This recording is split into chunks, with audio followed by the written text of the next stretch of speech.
Why do you think it's so hard for us to change habits, even when we want something better for ourselves? Well, all our habits essentially come from all our past experience and our understanding of the world and our place in it. So, changing our habits, especially the ones that we're really attached to or we have a lot of emotions around, it involves changing or challenging our entire understanding of the world and ourselves, which brings about a lot of uncertainty, which is terrifying. Yeah. I was thinking about something that you said in the latest video that should be now on the Strong Not Starving YouTube channel. You said something about how has that been working out for you?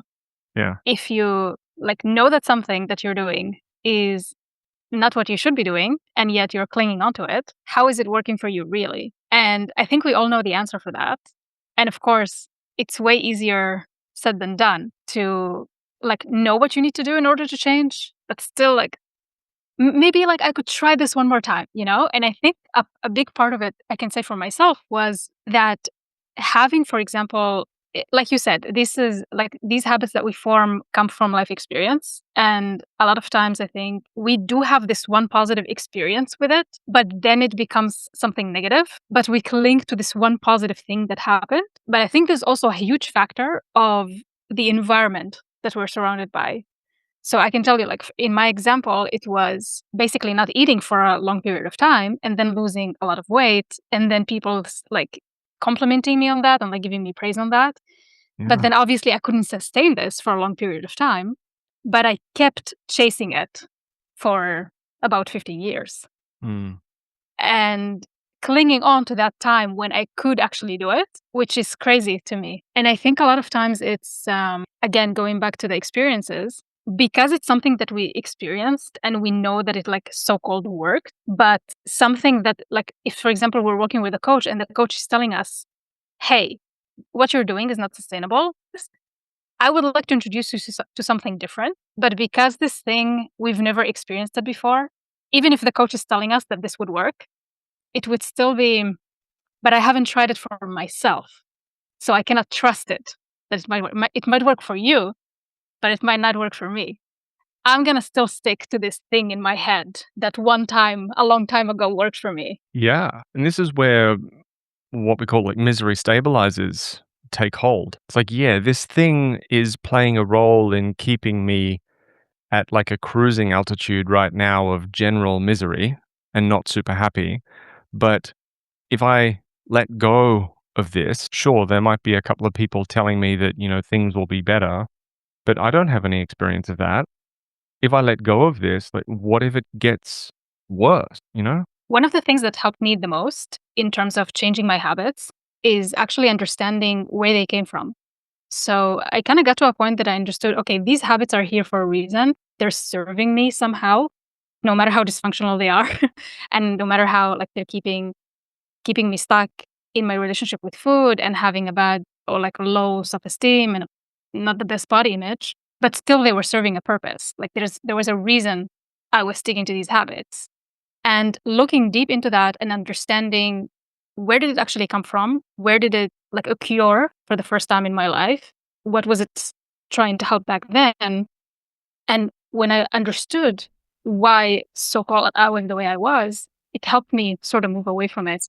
And I'm curious, in your experience, also working with clients, how big of a role do you think this understanding plays in recovery? Yeah, it's exceptionally important, but we can take it too far. So Hmm. we need to understand enough to be able to contextualize what we're experiencing and what we feel driven to do in order to have a little bit of compassion around that. So, if change is feeling really difficult and things feel really hard, it's important to be able to show up with accountability, but also compassion and some kindness and understanding for ourselves in that moment where we can say, okay, yeah, this feels hard, but it makes a lot of sense why this feels hard. It's not weird that this feels hard for me right now, given my past experience. It would be weirder if I didn't feel this way, given my past experience. So, of course, this feels hard. And that's one of the most important things about this self awareness. So we can separate ourselves from maybe unhelpful narratives and have some compassion for ourselves, because if we don't have that awareness of where these things came from and we come up against something difficult and we fall into that spiral of, oh my God, why am I like this? And I can't do this. And I'm so stupid. And why is it ever? It just has this compounding effect on the suffering and pain that we experience in that moment and makes it feel even more impossible to deal with. So, yeah, the awareness is necessary to be able to navigate moments of distress and challenge, but then it's possible to take that awareness too far and just spend decades digging and digging and digging, looking for like the one piece of knowledge that if we had it, all of our discomfort would go away and we'd be able to just change and something would heal within us and like that's bullshit. That's such bullshit. We need to understand enough to be able to have some compassion for ourselves and move through these difficult moments. But, at some point, we got to put down the shovel and just take some action. Yeah. And it's not to say that, you cannot do these things simultaneously. Like you said, like Yeah. uncovering the past and moving away and still uncovering a little bit more and then moving away. Doesn't have to be like, okay, right now we're doing this and then we're doing that. And in between, we're just floating, Yeah. basically. Yeah, because that's where the procrastination comes from. That's where, like, all right, I can't do these two things at the same time. I have to get all my ducks in a row and I have to know everything before I start taking some action or changing anything. And you know, that's we can procrastinate like that for a very long time. I love what you said about not taking it too far. I think this is where curiosity comes in as opposed to blame. So, Mm, like understanding why you are the way you are, what happened, which oftentimes can involve other people, right? But I think also having this compassion for yourself and for others, which might be hard at first. I totally get it. For like even like I know people who went through very difficult times when they were like children, I would say, and adults weren't there for them, so to speak. And that's why they developed certain habits that were very impactful for the way they grew up and the way they behave now. And I totally get it. It takes time to get to this level of to this, I think, like season in your life where you feel compassion for others. But I think like coming at it from this perspective of, okay, so this happened because that situation occurred. These people were involved. Instead of blaming them for what happened, we can just look at it as, okay, that was the situation. Now I'm choosing to do something different about it. I know how easy it can be to blame others or sort of like justified as well to blame them for why we are the way we are. But I think like if we really like ask, how is this helping me move forward? And it's not. It's just a way to stay stuck and procrastinate, the way you said. that word helpful, I really resonate with that. One of the most important things that I started to do for myself along this journey was to make it as simple as possible in really difficult moments. So, a phrase that resonated with me, and this is one of the reasons I'm really grateful for the episode that you released on this channel like a couple of weeks ago, where you were talking about mantras and all this kind of stuff and what resonates with you, and how you can't just take a generic mantra or a generic thing from someone and think that that's going to change your life. But one of the things that I found really resonated with me was this question in really difficult moments of, is this helpful? Like, is this story that I'm Mm. telling myself right now helpful? Knowing what I want, knowing what I'm experiencing right now, is this helpful? That really helped me sort out my thoughts and take accountability and ownership over the direction of my thoughts and kind of mental processes, because I used to be stuck in a lot of really self destructive mental spirals that would just go and go and go. I could spend days, weeks ruminating on the same crap. And yeah, it just got to a point where asking myself, like, is this helpful? No? Okay, take ownership of the spotlight of your attention and take it somewhere that is helpful. And that doesn't mean we don't have some compassion for how difficult a feeling that we might be going through is. It's like we don't say, is this helpful? Is this not helpful? And go, no, it's not helpful. And then just dismiss everything that we're feeling and don't have any compassion for ourselves and tell ourselves to suck it up or man up or move on or whatever. It doesn't matter.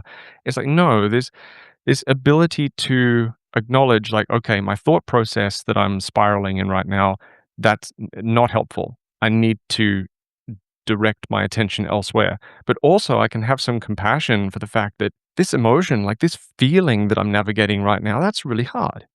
All right, like let's acknowledge that. Let's acknowledge that, yeah, the feeling is hard. Okay, I got you, buddy.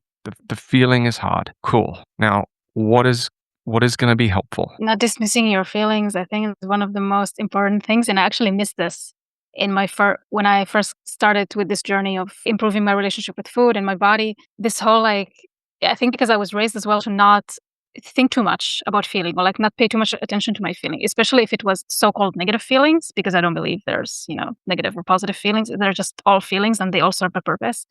But whenever I used to cry or be upset or get angry, the automatic response I would get is like, don't be upset, don't be angry, like be happy, Mm, basically. And it was through that I basically learned that, okay, these things are not tolerated and I shouldn't tolerate them either. So it was to do everything that I could to try to move away from them, even sometimes pretending they're not there. And like, okay, how can I just push forward? How can I just man up, basically? yeah. But now I came to understand that, like you said, it's okay. This is legitimate. Like, it's legitimate to be upset. It's legitimate to feel anger or sadness or whatever it is. And with that, what do I want to do next? And sometimes what I want to do next is just sit on the sofa and not do anything, which is fine, especially when I'm sad or tired or whatever. And sometimes it's like, okay, after like giving myself this time to like rest and process, cool. Are we like checking in again? What do I want to do next? Sometimes it's still staying on the sofa, Hmm. but oftentimes it becomes okay. Like let's move on. Let's find a way to feel better, or just move on in a. I don't want to use the word like productive, because productivity can be such a also a little bit of a spiral there. But Yeah. what can I do to make myself feel better? Not necessarily like, even if it doesn't have to do with activity.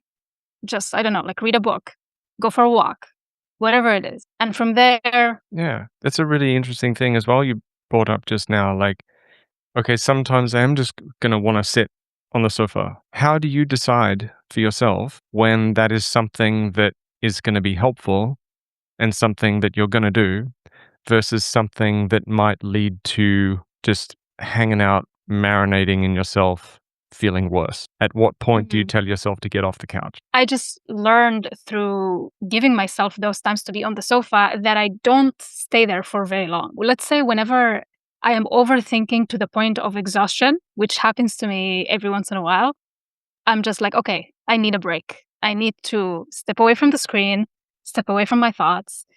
And sometimes this actually, what helps me a lot in it, actually, not to sit on the sofa, but actually going for walks where I don't listen to anything and I'm just me and nature. And I play this game with myself, like this mindfulness game of like, what am I noticing as I'm walking down the street?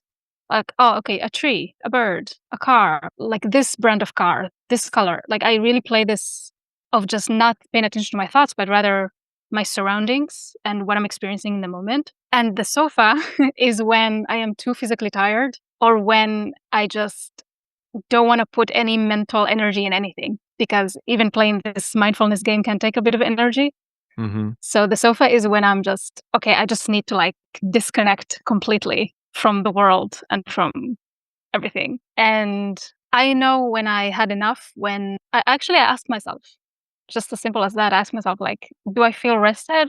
Like, can I get back to work, or do I need a bit more? And then I just listen to whatever the answer is. And that question, essentially being able to ask yourself, like, what do I need? In my experience, at least, the answers that come around that question are often very quiet. And some of the conversations and work that I end up doing with people most often is around shame and guilt and all this kind of stuff. Because if we do have a lot of shame, if we are beating ourselves up a lot, if there's a lot of mental noise, it becomes really hard to hear those subtle signals of, yes, this is a day where I would like to spend some time on the couch versus, no, I'm going to get up and do something today. Like these kind of intuitive compass style voices. I want to mention for anyone listening or watching that if you're listening to that and thinking, like I wouldn't know where to start. Like I always want to sit on the couch, or I always tell myself to get up and do stuff. I'd be encouraging you to pull on the thread of things like shame, like how much mental noise you have around these things, how much you might be beating yourself up, how obligated you feel to show up a certain way or do certain things, or like how much angst there is around all this stuff. Because being able to tune into yourself in this way and make these decisions in ways that feel peaceful and self aware, it requires us to clear some space for that to happen. 1000%. Like, this will not be possible without doing first the work of pausing, which this is something I practiced a lot when I was recovering from binge eating, because whenever I would used to get the urge of binging, I would immediately act on it. And one of the ways that I basically was able to break that was whenever the urge would come, I would take a moment and ask myself, what do you actually want to do right now? And granted, in the first, couple of months of recovery, the answer was, I want to binge. Like, I'm not going to lie. Yeah. But after that, it became like, okay, maybe I want to explore something else. What can I do instead? And this is like a very long process. It's not just something that you do one day and it's like, boom, like I figured this out. It took me a lot of practice to get there, to just like, again, this pause between, instead of going from stimuli to stimuli, because my binges, for example, what would happen is that I would be working and something would happen at work that would make me extremely frustrated, and then I would get the urge to binge, because binging for me was a way to alleviate my anxiety or any overwhelming feeling or a discomfort that I felt, and then I would immediately act on it. So what I started doing is that whenever I would get this urge, I would say, "Oh wow, like I'm feeling, first of all, like I'm acknowledging this urge, and then asking, do I actually want to act on it?" So that was like the first step. And then what enabled basically this whole like sitting on the sofa thing, which you said, and I think it's so important, this, whatever you're feeling, whatever you want to do, to not put any labels on it. It's also a practice, because I think we're very much, I am being productive, that's good. I am sitting on the sofa, that's bad. I am going for a walk, oh, that's good. I am, I don't know, watching Netflix, that's bad. Like, remove those labels, because I think we all need these things. It's the same as labeling like sadness as a bad feeling or happiness as a good feeling. They all have room and they all make up a lot of who we are, of how we experience our day to day. There's nothing good or bad about that. It's just the way it is. And so if you want to sit on the sofa and not have it be anything, not have it mean anything. And I think that's also a huge part of this, is like, what do we make things to mean? Also about ourselves as people. I'm really grateful you mentioned that this can take some time, because there is so much content out there that, in my perspective at least, gives the impression that you should be able to, I don't know, flip this switch over the course of a few days, a few weeks. And although it's not going to be your life's work, so don't bum yourself out thinking, oh my God, it's going to take decades or years or whatever. Like, no, if you dedicate yourself to it, it won't take that long. But at the same time, this isn't something that's going to just happen overnight or happen after a few days of practicing. Like, it does take consistency. And I think a lot of people talk themselves out of otherwise great habits that would lead them to wonderful places by thinking, like I've been doing this so diligently and for so long. It's like, well, how long really? Like a week of doing something new against the grain of your old thing can feel like an eternity, because it feels like a lot of work doing something new. So if you've been doing something for a week and you think, it's not working, like, yeah, of course it's not going to be working yet. Like it's been a week. And also intermittence. If you're doing something for a couple of days and then you spend 3 or 4 days back in the old pattern or back in some kind of chaos or carnage, and then try really hard again to be perfect with this for a few more days, and then back to the old thing for a few days, that level of consistency doesn't show up in a way that's going to lead to change. And it's really easy to get disheartened through this process, which is why there are so many skills involved in maintaining that consistency. So I'm really glad that you mentioned, yeah, don't expect yourself just to start practicing a few things and flip a switch, because it takes time for sure. Not as much time as part of you might be afraid that it will take, but at the same time, it will take some time. 100%. It's the same thing as learning a new language. Like, it will take time. Like, you're going to learn the vocabulary, you're going to learn the grammar. It's going to take a while until, the brain starts forming these connections. And it's the same here. Like, I always like to think about these habits that we have around food as these connections that our brain made a very long time ago. And the more we acted on them, the more these connections became more intertwined and thicker and bigger, whatever it is, whatever how it looks like in the brain. And then it's gonna take a while to break them. And the way we break them is by forming new connections. 100% possible. And like you said, this will like decades long or take forever. I would tell you from experience, it doesn't take more than a couple of months of dedication to it. Mm. It's really not that long if you think about the amount of like the years I've wasted on being stuck in these habits and being stuck struggling with bulimia to just a couple of months of being able to break free from that. It's a bit mind-blowing actually. But I think like you said, nowadays things like on social media, the way things are portrayed, it's like, oh, you want to change? Poof, there you go. I'm going to wave a magic wand and you're going to change overnight. Mm. No, it's not going to be overnight. It's going to be probably a couple of months, maybe a year. But if you look at it in the terms of all your lifespan, what is 1 year out of all your life? That shift is something that was really important for my journey as well. Really acknowledging, all right, what if I was to dedicate myself to something in an intelligent and self aware way for a year, like properly, really? I'm going to be alive, hopefully, for another 40, 50, 60 years. So what is a year? Like, what is 6 months? Like, it's not really that much of a big deal in the grand scheme of things. And one of the most powerful shifts that I've seen people experience comes when they embrace this idea and really lean into this idea and practice it. That, okay, what I'm feeling, what I'm experiencing, this isn't weird. Like, this is a normal ass fucking human thing to be experiencing in the context of what I've experienced so far in my life and what I've done. I've seen people who were able to embrace that make incredible strides over the course of, a couple of months, just because they exited this spiral of shame and self-criticism and, oh my God, what's wrong with me? When they were able to go, actually, what's happening for me right now makes total sense in the context of my experience. This isn't weird. I'm not weird. I'm not broken. I've seen incredible things happen when people lean into that, with, the tactical practice of other skills. 100%. And what you said right now is one of the reasons why I'm so excited about the community we're building. Is to be able to bring people together who want to move away from the same challenges. Mm-hmm. To have people there who are going through the same thing as you is it's so freaking helpful. Like, I didn't have that when I was recovering. Thankfully, I had podcasts and I was listening to people's stories there. Which podcast? Which podcast was that you were listening to? The Strong Not Starving podcast. Have you heard of it?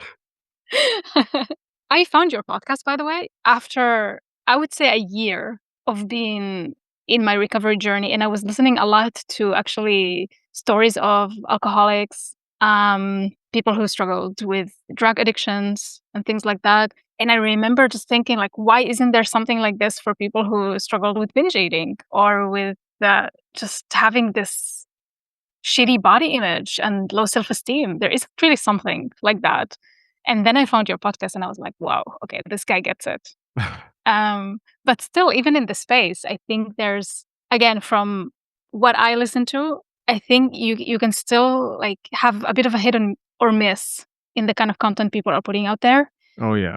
Which is, again, like why I'm so happy that we're creating this space for people to come together and just be there in the same experience while working towards a better life, to just have the relationship with their body that we have right now with our bodies that enable us to live so freely and so just at ease with who we are, I really don't think there's anything more valuable than this.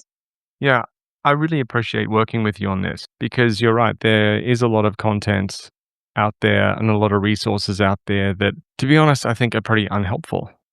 Like, I've received feedback from a lot of people and listened to a lot of people who come to me for one-to-one coaching, tell me about previous experiences they've had in other groups. And I know that a couple of things that people will often mention is that they might go somewhere to, learn how to do things differently and challenge some old beliefs and do something new.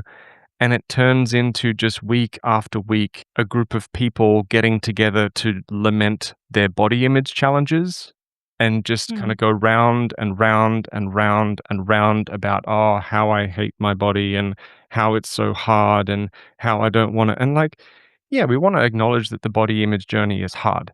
Like, yeah, Yeah. sure. We want to acknowledge that. But when a group or when a community just lives there, lives in that conversation and just goes round and fucking round and round about it, and that's all people talk about it just reinforces the problem. It's like still paying that same degree of attention to body image, but rather than paying that same degree of attention through the lens of we're all here to change it and we're all wanting to lose weight and we're all whatever, it's just giving it the same level of attention through, "Oh, I hate it. No, it's so hard," and whatever, and yeah, okay, yeah, it is hard, but what do we want to be doing? Where do you want your attention to be going? Let's be more proactive than that. I think it ties as well to what we said in the beginning about, uncovering where the beliefs came from. So like, okay, we uncovered them. Do you want to still live there or do you want to move forward from Mm, it? I'm actually curious for you, like, how was the experience for you once you uncovered where your habits came from? You started working on moving, or like rather changing these habits. I'm wondering how that process looked like for you, especially in the beginning of like, okay, I'm ready to make a change, starting doing some changes.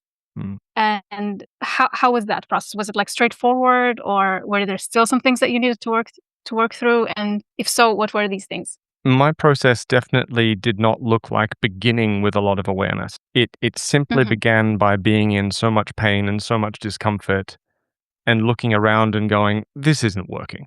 This is just not this what I'm doing is not working. Thinking this way is not working. Acting this way is not working." No. I've done it for 15, 20 years. If it was gonna work, it would have worked by now. I'm gonna do something different. And for me, it was very much an action first process.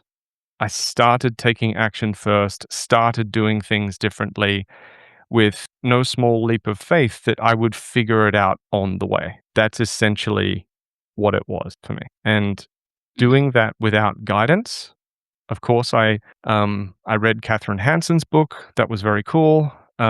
I read The Body Keeps the Score by Bessel van der Kolk. I read, a few different books that gave me a nice kind of three-dimensional starting point. Like, for example, I love Catherine Hanson's work, but at the same time, I needed some additional reading and understanding of, the nervous system and psychology and how that actually works.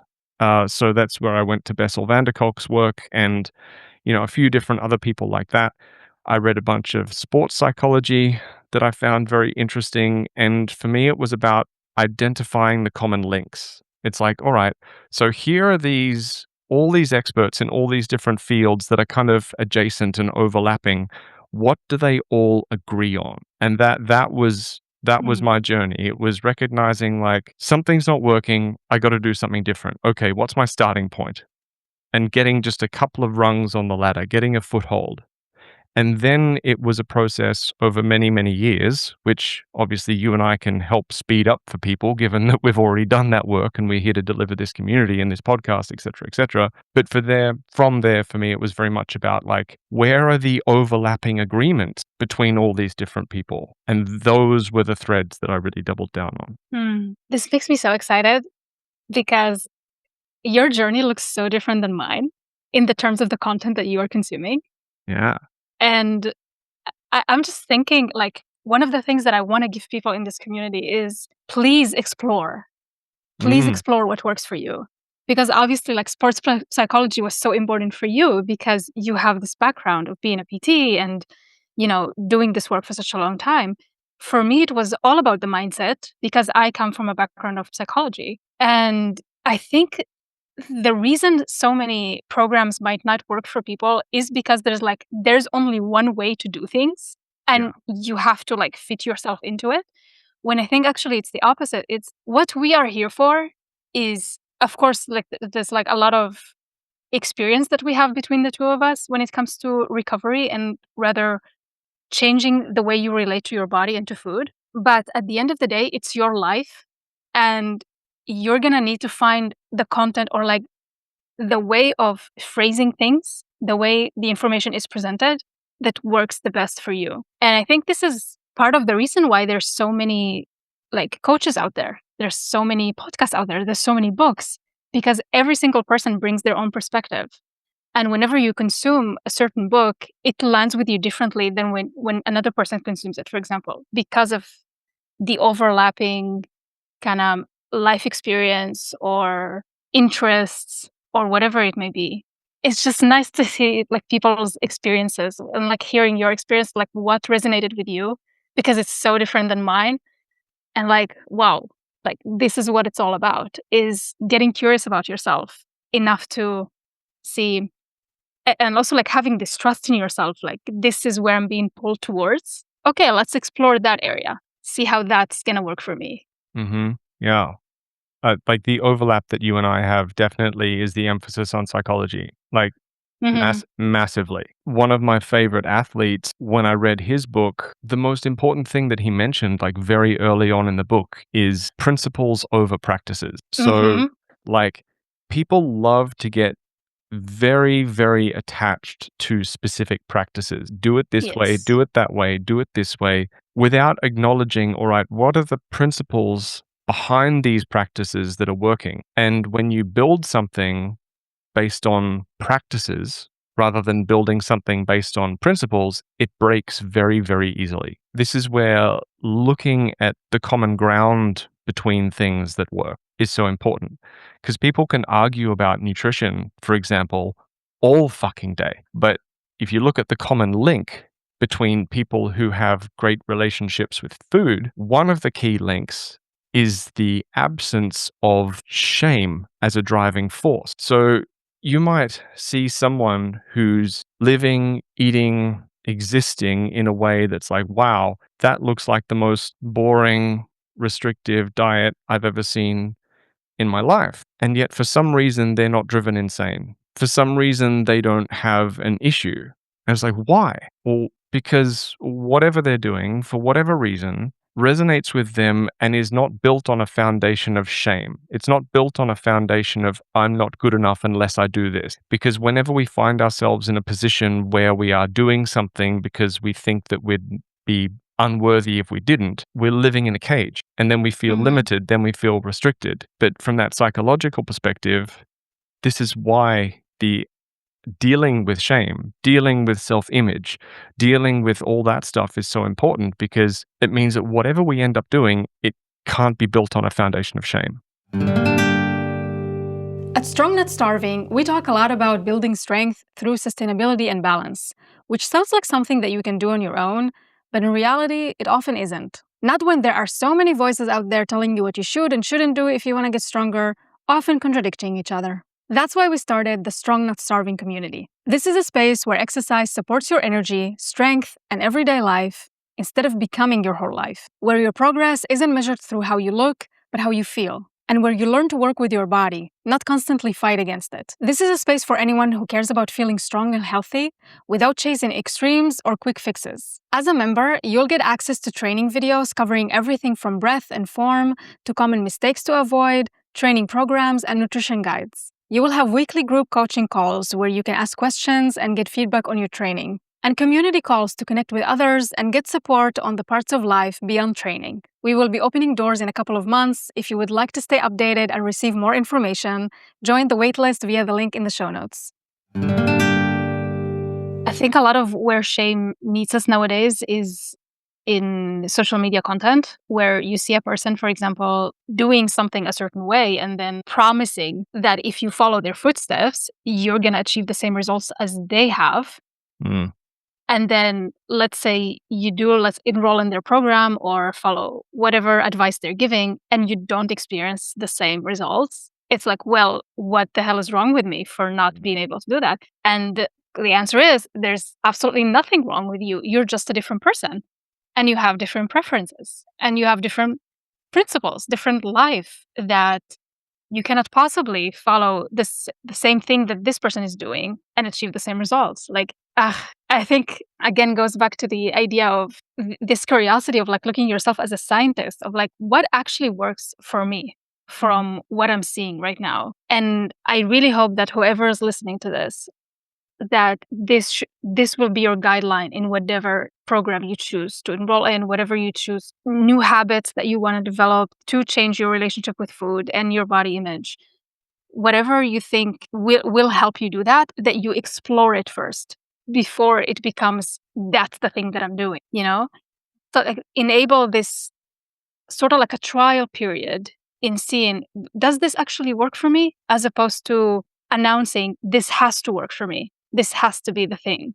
This is going to be it, you know? Because no, I can tell you, like, one of the things that I did in my recovery is I decided that because I was so isolated when I was struggling with bulimia, I decided that I wanted to go to an event, to like 2 events a week, just to meet people and to put myself out there and to stop being by myself so much, because I really believed that that could help me overcome this, right? Like social anxiety was a big part of my life, and I really wanted to be more comfortable around people because I knew that there's a connection between that and also my relationship with food. But that idea of like going from not engaging with people and not being social whatsoever to going to 2 events a week actually terrified me. I was like, I don't want to be this person.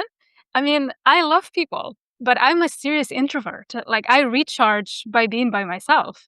So I can spend time with people, but it's there's a very limited window of time without me getting depleted and just wanting to be by myself. And so it's funny how, like, I thought that, like, oh, I needed to become a totally different person, like, right now. It needs to happen at this moment. So that's also like something that I needed to learn, that like this all or nothing thinking was not serving me well when it came to like, let's say, like bad habits, and it's also not going to serve me well when it comes to good habits. There needs to be like a balance between, or like this grace period, I like to call it, between the time where I was doing things basically to self-destruct and the times where I'm doing things to actually evolve my life and make better choices. So this wasn't like complete let go of my life the way it was. There has to be like a gradual shift. And so after doing this 2 events a week for a while and then completely not wanting to do anything with people anymore, I'm like, okay, what could be like a nice ratio, like a nice balance? And then I realized it's like twice a month. That's the maximum I could do. Awesome. Sounds good. Yeah. But it also took like a lot of trial and error to get there. Also, like, what kind of events do I actually enjoy? Because I don't enjoy necessarily like networking events, for example. That's not my thing. Mm-hmm. I usually like to go to events where there's like some talk or some structure, where somebody's like leading a conversation instead of just people thrown in together in one room and like mingle. This is something I also talked to you about, I think, in the first episode that we did together, in terms of like, I decided I wanted to delete Netflix. Like, I used to binge when I used to watch TV shows, and I thought, okay, if I delete Netflix, then I will not binge anymore. But that also wasn't the answer, because I love watching shows and I love watching movies, and taking that away from my life actually made me very sad. And then it also created a situation the same with food. It's like, if I tell myself some foods are good and some foods are bad, and I'm not allowed to eat the bad ones, I'm going to be obsessed with them. And whenever I see them, I'm going to eat as much as possible, right? So what happened with Netflix is that whenever I would do allow myself to watch something, which was like very rarely, that would turn into a full-on binge watching. Mm-hmm. So it's all about finding the balance. What I do now, for example, is if like I have this desire to watch something, I really ask myself first, is this what I want to do, or could I do something else? Not that there's anything wrong with watching Netflix. For me, I like to read instead. I like to do something creative because I realize that Netflix does make me feel good in the moment, but it doesn't necessarily make me feel good in the long run. It's kind of like scrolling on your phone, for example. It feels good in the moment while you're doing it, but then afterwards it's like, now I'm even more tired than I was before. Mm.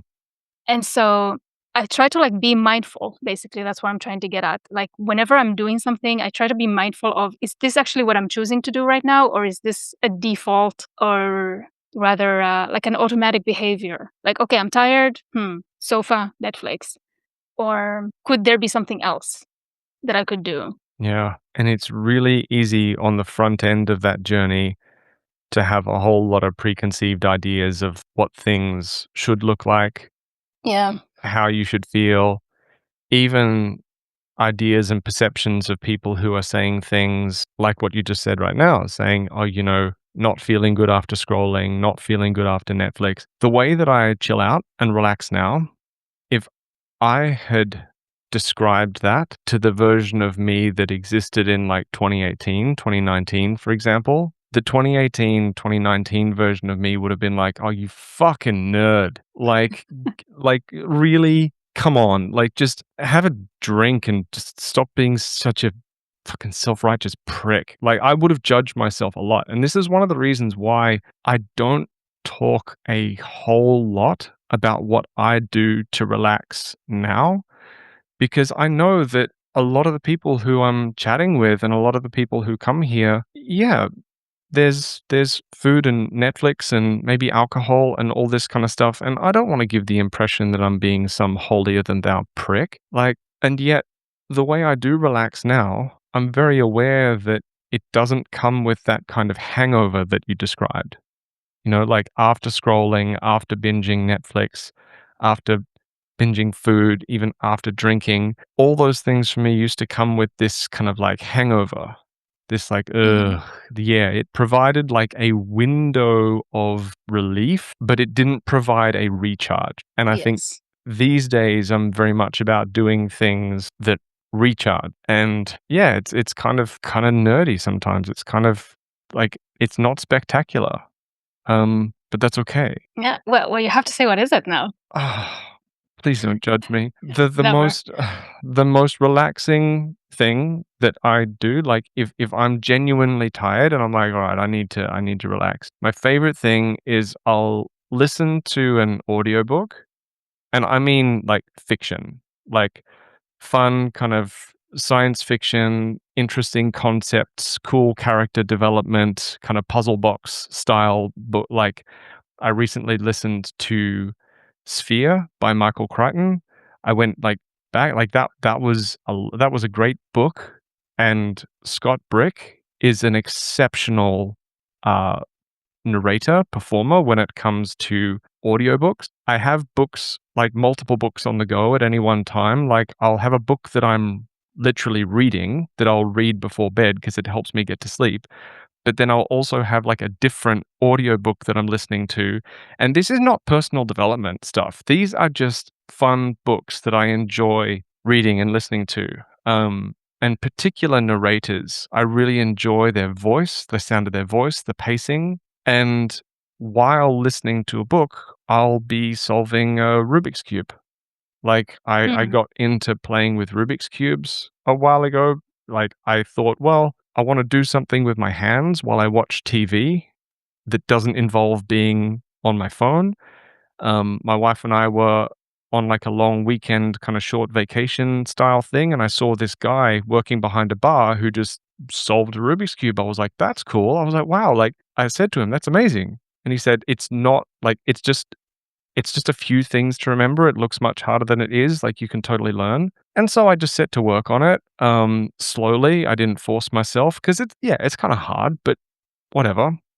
And after 6 months to a year of solving the 3 by 3 Rubik's Cube, that became something that I could pretty much do in my sleep. And then I was like, all right, well, what do I do now? So then I got the 5 by 5 Rubik's Cube, which is like bigger and more complicated and everything. And now, like, something that I look forward to so much is laying on the couch with my dog and my cat with like an audiobook playing, just solving my cube. Like I love that. I used to think that the ultimate kind of relax was a dry vodka martini, a big bowl of snacks, and an uninterrupted 8 hours of video games. That's what it used to take. I would hate that now. I would feel so crap after it. But making this transition didn't happen overnight. Like it took time of like realizing what that old method of disconnection and relaxation, like realizing the negative effect that was having on my life, and not just like, oh, it's not good for me to drink, it's not good for me to eat snacks or whatever. It's like, no, it was affecting my marriage, it was affecting my relationship, which to me is like most important thing in my life. So it was changing that was so much more than just like, oh, this isn't good for me and people tell me I shouldn't do it and I probably shouldn't. No, no, no, no. No, fuck that. No. Mhm. It meant so much more to me. And so I started changing it. And now, yeah, I really look forward to just listening to a cool book and solving my cube. That's so cool. I love that. And I love what you said about if like I don't know, like you 10 years ago would listen to this, it would be like, ah, Oh, what the it'd be hell like, are you "Oh talking my about? god, you're such a wanker." Like, yeah, it'd Yeah. be like, "Shut up and pour a drink, dickhead." Like, yeah, like that literally what I would have said, 2018, 2019. Yeah. Yeah, because it is like a slow process. And I gotta tell you, I'm not there yet. Like I still choose Netflix sometimes and I know that it's not gonna feel the best. But again, old habits die hard, right? And I don't wanna delete it because again, that doesn't work. Of course not. So yesterday, for example, I actually we share the same way of consuming books. Like I also love audiobooks and I listen to them, especially when I'm doing cardio. And I do have some like a book that I'm actually reading before bed Nice. because yeah, like I'm not gonna listen to an audiobook. So yesterday I actually got a book and was reading instead, and that felt so much better. And something I used to do that I actually should go back to is I used to listen to audiobooks while coloring. I picked up an adult coloring book recently, and Nice. that is so nice. I That's don't it. know why I stopped doing that. Yeah. So that combination of like, if there was a principle around this, right? Not like a yeah, principle, it would be, from what I've noticed at least, it helps to have a couple of different sensory stimuluses, something to concentrate Mhm. on. So, like, for example, a book that is just like an audio book or a podcast that is just fun, that's interesting, nothing to do with health or personal development or anything like that, Yes. like, not allowed. No, no, no. It has to be just something fun that you enjoy in conjunction with doing something with your hand. Like, you might not be a total fucking mega nerd like myself and play with a cube. It might be like coloring, or it might be a puzzle, or it might be something else. This is what I've noticed provides that multi-sensory kind of stimulus that is genuinely really relaxing without Yeah. that full-on dissociative hangover type effect that comes with, say, binge watching Netflix. And for like, I still watch Netflix with my wife. Like, we still have series that we watch and everything. I don't want to give you the impression that I never watch TV. Of course I watch TV. Like, my wife and I watch a couple of episodes of something most nights, like after work to chill, but I don't really watch Netflix, like, alone, Mhm. unless there is what my wife would call, like, a boy movie that I really wanna see. Like, if the What's a boy movie? a bo Give me an example. so the last time I watched a boy movie, it was like the the final, like, Top Gun movie came out, and I'm like, Yeah. "Yeah, she's not gonna be into that." Um And yeah, I just wanted to watch that. So I watched that, but that's kind of few and far between. And also, I'll watch movies when I fly, like if I'm traveling or if I'm on a train or something like that sometimes, or audiobooks or whatever. Like, so it's not like I never watch anything. But Mhm. yeah, this combination I've noticed of something to do with your hands with some kind of audio playing, whatever that might look like for you, experiment with a few different things. It will still feel like a bit of a jump from if you're accustomed to disconnecting using, Netflix and food or even Netflix and alcohol or whatever, like, yeah, there's going to be a reduction in stimulus. So it will feel like a little bit of an adjustment, but it can become something very, very cool and genuinely relaxing and recharging. Martha Beck talks a lot about this. When you're doing something creative, you activate the right hemisphere of your brain, which is usually responsible for creativity, and the left hemisphere is more responsible for analytical thinking and all of these things. I'm not going to get too much into it because I don't understand it fully in depth to explain it. But basically, we go around using the left hemisphere way more than the right throughout the day. And so when you're doing something creative, you're giving it a break. And so, Mm. like, that gives you this mental clarity and mental kind of vacation, so to speak, because you're using completely different parts than what you usually use. That's really interesting. I'm curious though, when you're listening to books, especially fiction, do you imagine the scenes in your head? Do you have this visual thing coming up? Yeah, No? I get pictures. Um, yeah, like Yeah. the movie kind of plays in my head as I listen. Maybe that's why as well. Yeah, because you are having like this experience while you're doing something with your hand. Does that not happen to everyone Interesting. when we read, when we listen? Like, I'm I sounding think really for some people it doesn't. No. okay.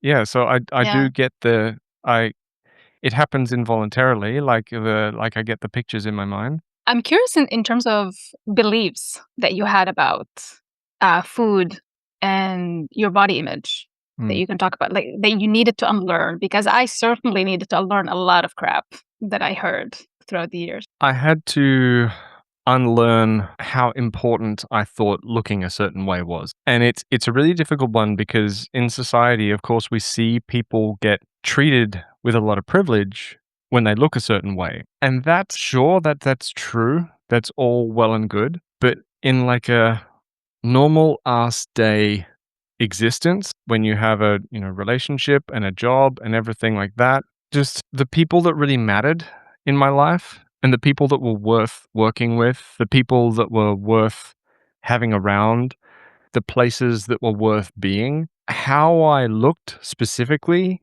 held much less currency there than I thought. So I was raised with this idea that how you look is literally one of the most important things about you. Pretty much how you look and how hard you work. Those were the two things that for me were put into my head as like that's it. So I had to unlearn this whole hierarchy of importance and priorities and what was going to make the biggest difference to my success, my mental health, my happiness, my fulfillment. That was really hard letting go of because this whole appearance thing got reinforced for me in really unhelpful ways. So when I did look a certain way, especially the first time I started to get, quote, in shape as a teenager, I got a ton of compliments. Like one of them being from this girl who had like turned me down when I asked her out like the previous year. All my friends started to praise how I looked and everything like that. When I was playing in bands in my 20s, that's what people paid attention to. The first show that I ever played in the UK was opening for Slash in 2014. And I think the first show on that tour was like Birmingham or something like that. After that day, we woke up the next morning and Twitter had blown up around, this band that was opening for Slash. There were people commenting on how much of a musical virtuoso our bass player was.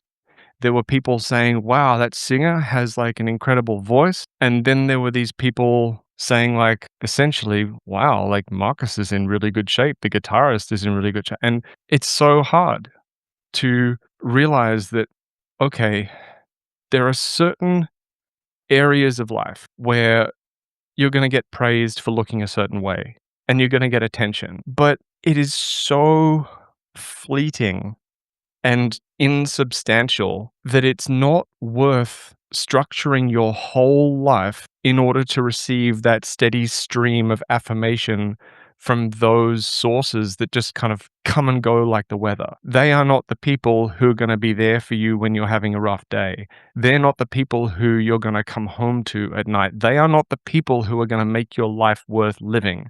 And any environment that you go into that places a disproportionate emphasis on your appearance is not a fucking good environment to be in. And so, despite all these areas where appearance is put on a pedestal, I would argue that that is the junk food of affirmation. It's not going to nourish you. It is put on this pedestal all the time, and it sounds nice, but it's fickle. It's nothing. Mm-hmm. And relearning that and restructuring my head and my feelings around that while I was simultaneously being known as the guy that was, quote, in shape. Like, eating disorder. I had an eating disorder. I was miserable, but people were like, "Oh, he's really in shape." Like, I was so miserable and getting praised for it. So restructuring my kind of mental framework around that was really hard, but it is one of the most important things, if not the most important thing that I've had to navigate, let go of, change. How did you do it? I had to realize how fucking miserable I was. I had to realize that I wasn't going to keep sacrificing my life, my happiness, my fulfillment, my mental health for these people who didn't care about me. The kind of people who would praise me for that kind of stuff, it was reinforcing the kind of conditional acceptance that I grew up with.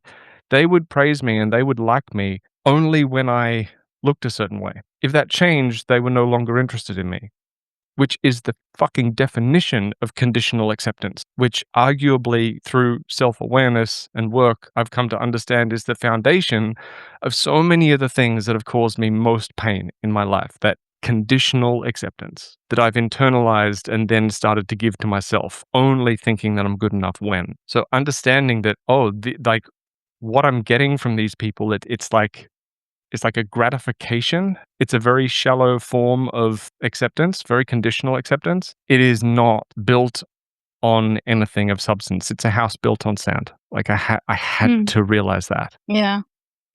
It's so powerful. And what you said about being miserable and getting praised, that has to be, as somebody who experienced it, not on such a level as you, but from my own like family members, basically, it sucks. I remember there was one day, my older brother, who wasn't living at home at the time, he came, and like this was when I was like fully in it, and I was really, really thin. And he was like, "Wow, you look great," blah blah blah. And I looked at him, and I'm like, I hate you. Like, don't even praise me. I didn't say that to him, but I just remember feeling this anger. Like, I am miserable because of you people, and this is not worth it. Like, your praise means nothing to me. It's not worth it. Like, just shove it. Like, I was so angry, and I could feel it. Like, I could feel it now, how angry I was. Because, like you said, like all this conditional love, so to speak, of when you become like when you get thin, then we're gonna love you. Like they don't, of course, say it in these words, but this is essentially the message I grew up with. And then, like, your love means nothing to me because I am miserable. Like this just doesn't feel good. And when you learn that actually the only thing that matters is how you feel within yourself, that's when everything changes. As your audience knows, I started my recovery quite recently, in a couple of, I would say a year and something ago. And one of the things that was hardest for me to do was letting go, like you said, of this idea of my body and the way I look is the most important thing. And I was in a relationship at the time. I'm still in the relationship. And, when we first got together, my partner and I was at a certain weight. And so with all this conditioning in my head, I was sure that if I like gain weight or my body changes shape a little bit, then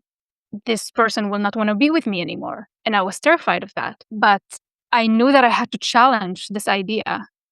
And also learning that if, let's say, I change my body shape and he leaves me for some reason, that's on him. That's not on me. And I can learn to live with that, because then I would know that I'm with the wrong partner. This is not a partner. This is just somebody who is with me just for the way I look. And if this is like such a big deal that he cannot look past that, then I am way better off. In my case, thankfully it wasn't the case, but I just had to be okay with that.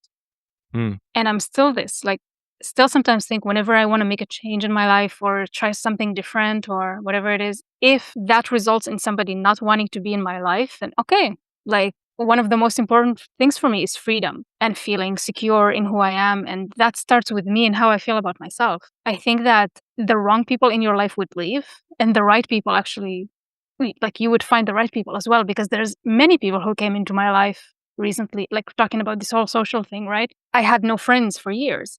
And this year, having made so many changes, I'm actually like opened myself up for connection for the first time. And there's people entering my life in so many different ways that I didn't expect, you being one of them. And it's just the most incredible thing. And if let's say my partner would say to me like, "Oh, when you and I met 5 years ago, you are a totally different person.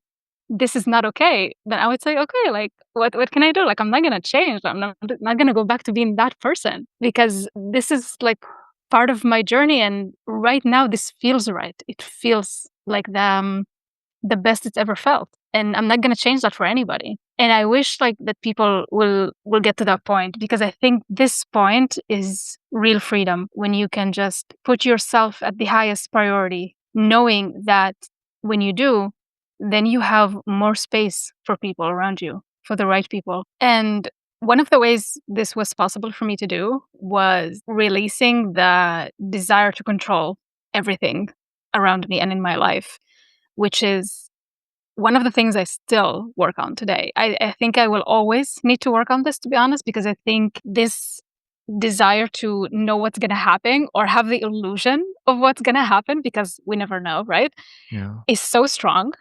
And not knowing is actually one of the scariest things for us human beings. So letting go of like knowing what's going to happen or trying to control everything or predicting or whatever it is, that has been a huge part of enable me to accept myself as I am and accept my body, have the relationship with food that I wanted.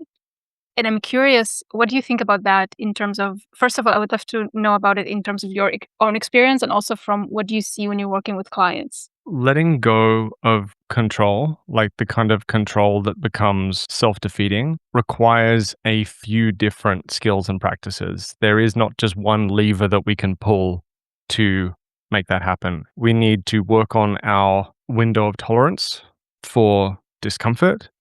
We need to work on things like acknowledging that the idea of control is a very binary thing. It's very all or nothing. It's very pass or fail. I either can control or I can't. And shifting into different degrees of influence, like where do I have more influence? Where do I have less influence? And understanding that we're only ever going to have varying degrees of influence, that we never really have control.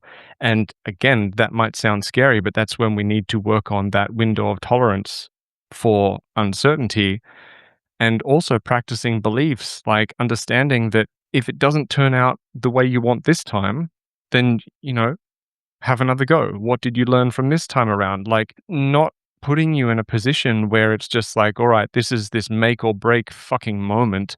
Like, every meal is this decision that the weight of the world hinges on. Like, oh my God, how could, of course, you're going to have anxiety and fear and challenges around food if every single decision feels like the weight of the world is on it. And so, yeah, there's this combination of different things that we need to introduce to navigate that relationship with control. And I think one of the things that was really helpful for me personally was adopting this mindset of like, if I'm not happy with how things are turning out or how things have turned out, all that means is that I'm not done yet. Like, Mm. okay, this didn't turn out exactly the way I wanted to, or whatever. Cool. All right. I'm just not done yet.